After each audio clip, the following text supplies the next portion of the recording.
Asterisk. Video opens with a dizzying, fast-paced montage of pop art visuals. A person's face splitting open like a book, text scrolling rapidly over their skin, eyes wide with confusion, mouths shouting words that morph into question marks. The music is a dramatic, synth-heavy track. Have you ever felt it? That maddening, isolating static between you and another human being? That sensation of speaking a different language, even when the words are the same. You stand before a person you love, a colleague you respect, a stranger you wish to know, and you feel like you are staring at a locked vault. You have a key, your own experience, your own logic, but it doesn't fit the lock. And so you guess. You assume. You project. We have a name for this uniquely human affliction here at Golden Spirit. We call it the curse of the closed book. It is the invisible wall that separates us, the source of our most painful misunderstandings. It is the curse that convinces you that you are alone in your own story. But what if I told you there was a way to pick the lock? A way to gently open the cover and read the story written inside every one of us? Stay with me, because today, we are going to learn how to wield one of the most psychologically potent powers ever conceived, the stand of the master mangaka, Rohan Kishibe. We are going to learn to use Heaven's Door. Title card. A vibrant, stylish graphic with Rohan Kishibe in a dramatic pose. The text, Rohan Kishibe's Heaven's Door, a guide to understanding people, materializes with a flourish. The music shifts to a more inquisitive, atmospheric tone. Phase 2. The problem. You've been there, haven't you? You meticulously plan a surprise for a loved one, pouring your energy into a grand gesture you are certain they will adore. The moment arrives. You shout, "Surprise," and their face falls. It's not joy you see. It's a flicker of panic, of violation. In your attempt to show love, you have inadvertently caused distress. You weren't celebrating them, you were celebrating your idea of them. The book you were reading was one you had written yourself. Or perhaps it's in the professional arena. You're in a meeting, presenting an idea with passion and impeccable logic. But your boss seems distant, unimpressed. You redouble your efforts, speaking louder, faster, adding more data, more proof. You're trying to convince them of the idea's merit. But you fail to see that their book has a chapter you know nothing about. A chapter about a budget cut last week, a private fear of a risky new venture, a personal bias against the very framework you're using. You're arguing with the cover, while the real story unfolds silently, pages away. This is the internal, grinding friction of the curse of the closed book. It's the quiet loneliness that settles in after a conversation where you felt completely and utterly unheard. It's the exhausting anxiety of trying to navigate a social world that feels like a minefield of unspoken rules and hidden histories. You feel like you're perpetually guessing the password to a system you can't even see. And here is the hidden cost, the secret poison of this curse. It's not just about social awkwardness. It's a fundamental barrier to reality itself. When you cannot read others, you are trapped in a feedback loop of your own assumptions. Your world shrinks until it is a hall of mirrors, where every face you see is just a distorted reflection of your own. You lose the ability to learn, to grow, to connect. Empathy becomes impossible. Strategy becomes a blind gamble. Love becomes a performance. Living under this curse is not truly living. It is rehearsing your own monologue in a theater full of actors doing the same. But the exit exists. And the key is held by a man who values reality above all else. Phase 3. The solution. Enter Rohan Kishibe. The prodigious, arrogant, and utterly brilliant manga artist from the universe of JoJo's Bizarre Adventure. Rohan is a fascinating creature, driven by a single, all-consuming obsession: realism. Not the mundane realism of simply copying what he sees, but the profound, psycho-spiritual realism of capturing the essence of an experience on the page. For Rohan, a drawing of a spider is not complete unless he understands its fear, its hunger, its very soul. He once tasted a spider just to know, to truly know, what he was drawing. This fanatical devotion to understanding, this burning need to read the source code of reality, manifested itself as one of the most potent psychological tools in all of fiction. His stand, Heaven's Door. A stunning visual sequence. A character points at another. The target's face and body unfold like the pages of a dense, hardcover book. Text covers every inch of their being. With Heaven's Door, Rohan can turn any living being into a book. Their skin becomes the page, their life becomes the text. He can read their entire history, their deepest secrets, their future intentions, their most private thoughts. It is the ultimate violation of privacy, yes, but more importantly, it is the ultimate tool for understanding. This is not just a superpower. It is a philosophy. Heaven's Door is a metaphor for a radical form of perception, a new way of engaging with the world. And its power is built on three foundational principles. Principle 1. The principle of the open page. This principle states that people are not unsolvable enigmas or locked black boxes. They are stories, open stories. Every action, every word, every tick and gesture is a sentence on a page, broadcasting their inner narrative to the world. The problem is not that the information is hidden, it's that we are not reading. We are too busy listening to the narrator in our own heads. To truly see another person, you must first silence your own story. You must approach them not as a puzzle to be solved, but as a text to be read with reverence and curiosity. Principle 2. The principle of the author's intent. You know the old saying, don't judge a book by its cover. Rohan's philosophy takes this to its logical extreme. The cover is the persona, the job title, the social media profile, the clothes they wear. It is the curated summary on the back. But the text is the raw, unedited manuscript of their life. To understand why a person acts the way they do, why they are perpetually late, why they are pathologically generous, why they are crippled by shyness, you cannot judge the action in a vacuum. You must find the chapter where that rule was written. Every behavior is an adaptation to a past event. Their present is a direct consequence of the story that authored them. To understand the action, you must first understand the author. Principle 3. The principle of editorial power. This is the most dangerous and profound aspect of Heaven's Door. Rohan can not only read the book, he can write in it. He can add commands. I cannot attack Rohan Kishibe. I will fly backwards at 70 kilometers per hour. This isn't just mind control, it's a stunning metaphor for the nature of belief and identity. It tells us that our lives are governed by the sentences written within us. Many of these sentences, we did not write ourselves. They were written by our parents, our teachers, our traumas. You are not good enough. You must always be perfect. You cannot trust anyone. Heaven's Door reveals a stunning truth. Once a story is understood, once the sentences are made conscious, the narrative can be edited. The next chapter is not yet written. So, how do we, who lack supernatural stands, apply this philosophy? How do we open the command prompt of the human soul? You don't need a stand. You need a method. You need to stop looking, and start reading. Phase 4. The application, the screen breaks into 4 distinct, vibrantly colored panels, each illustrating one of the steps below.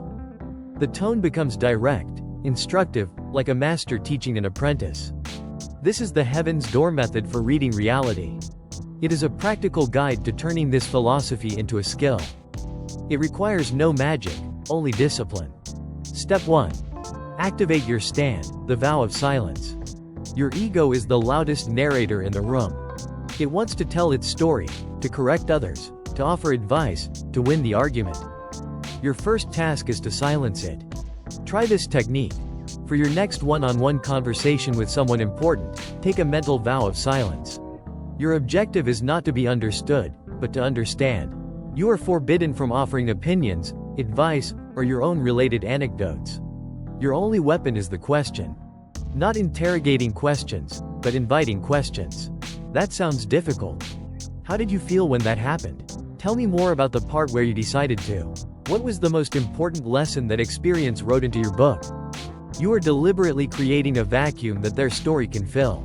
You are turning down the volume on your own book so you can finally hear the words in theirs. Watch what happens. You will be astonished at what people will tell you when they know you are truly reading. Step 2. Turn the first page, the question of origin. People are walking bundles of rules and commands. You see a colleague who is obsessively perfectionistic, checking every detail 3 times. You see a friend who sabotages every romantic relationship the moment it gets serious. The surface-level reader judges this. He's a control freak. She's afraid of commitment. The Heaven's Door reader asks a deeper question. Ask yourself this fundamental question. Where was this rule written? That perfectionist colleague? Perhaps there's a chapter in his book about a single mistake he made as a young man that had devastating consequences for his family. The command, "I must be perfect," was written on that page in fire. Your self-sabotaging friend?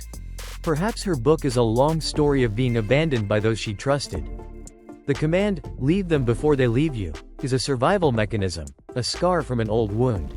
When you see a powerful, recurring behavior in someone, or in yourself, stop judging the behavior. Start searching for the origin story. Hunt for the moment the ink was first put to the page. Step 3. Read the text, the body language lexicon. The most honest words are not spoken. They are written in the posture of the body, the tone of the voice, the tension in the jaw, the fleeting micro-expression in the eyes. A person's body is the living manuscript of their emotional state. Your task is to learn to read this language. Start this exercise. Keep a small, private journal for 1 week. Choose one person you interact with daily, a partner, a coworker, a family member. Your only goal is to document the inconsistencies between their verbal text and their physical text. Note when they say, "I'm not angry," but their fists are clenched and their voice is flat.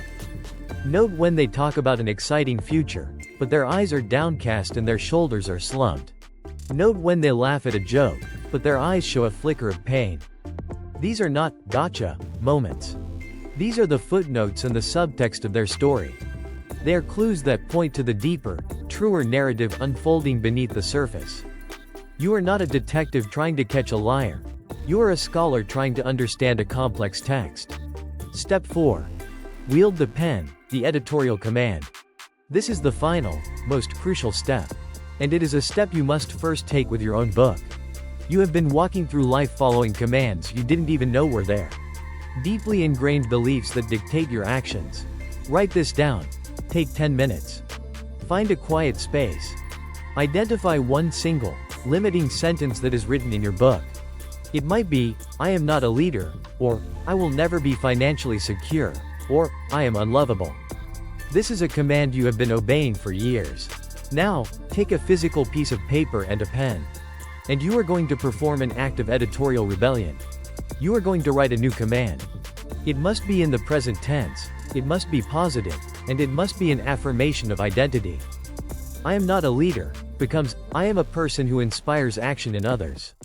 "I will never be financially secure" becomes, "I am a master of my financial destiny." "I am unlovable" becomes, "I am worthy of profound and unconditional love." Place this piece of paper somewhere you will see it every single day. Your bathroom mirror. Your computer monitor. Your wallet. This is not empty positive thinking. This is a conscious act of psychological warfare against a rogue piece of code. You are using the principle of Heaven's Door to seize the pen and become the author of your next chapter. Phase 5. The proof. Does this philosophy truly work? Can reading the story of another truly change reality? For the ultimate proof, we look at one of Rohan Kishibe's most critical moments. His encounter with the ghost, Rimi Sugimoto. Rimi is a spirit, bound to the earth, the first victim of the serial killer Yoshikage Kira. Rohan, in his arrogance, tries to use Heaven's Door on her to get the information he needs. But he can't. A ghost has no physical body to turn into a book. His supernatural power is useless. And it is here that Rohan proves the method is more important than the magic. Forced to abandon his power, he must rely on its principles. He listens. He listens to her story of a terrifying night many years ago. He observes the horrific, unhealing wound on her back, a physical manifestation of her trauma. He asks questions to understand the origin of her eternal torment. He reads her non-verbal text, the pain, the sorrow, the unending fear. By reading her story with empathy and intense focus, he pieces together the truth. He uncovers the identity of the killer that has plagued Morio for a decade. He succeeded not because he used his power, but because he embodied its philosophy. He proves that true understanding is not an act of force, but an act of radical reception. This is not just the stuff of fantasy. This is the bedrock of modern psychology. Look to the work of Carl Rogers, one of the giants of 20th century therapy. His entire approach, known as person-centered therapy, was a real-world application of Heaven's Door. Rogers' core principles were empathic understanding and unconditional positive regard. His belief was that the therapist's job was not to analyze or fix the patient, but to create a perfectly safe and non-judgmental space for the patient's book to be read, first by the therapist, and then, most importantly, by the patient themselves. The logic is irrefutable. You cannot solve an equation without knowing the variables. You cannot navigate a city without a map. And you cannot connect with a person, lead a team, or heal a wound without first understanding the story behind it. To act without reading is to stumble in the dark. To read before you act is to move with clarity, precision, and profound power. Phase 6. The call to action. The music swells, becoming inspiring and conclusive. The visuals become a vibrant, celebratory montage of the channel's aesthetic. You hold the pen. Your own story is sitting before you, open to the current page. The pages of those around you are waiting to be read with compassion and curiosity. The curse of the closed book can be broken, one conversation, one question, one conscious act of reading at a time. Now, I want you to share a piece of your story with us. This is your first act of wielding the pen. In the comments below, tell me one command or limiting belief that has been written in your book. It can be something you've just discovered today. By bringing it into the light, you begin to rob it of its power. Let's turn this comment section into a library of liberation, a testament to our collective power to rewrite our narratives. And if this philosophy resonates with you, if you believe in finding the profound in the fantastical and the practical in the absurd, then there is a place for you here. Subscribe to Golden Spirit. Join our stand. Become a part of the analysis, the art, and the story we are building together. You have just learned the art of reading the text of human experience. Now, it is time to understand the mind of a man who sought to become the author of reality itself. Click here to watch our next deep dive. Dio Brando, the psychology of godhood, and explore the terrifying ambition of a soul who tried to write the final chapter for all of humanity. Thank you for your time. Stay golden.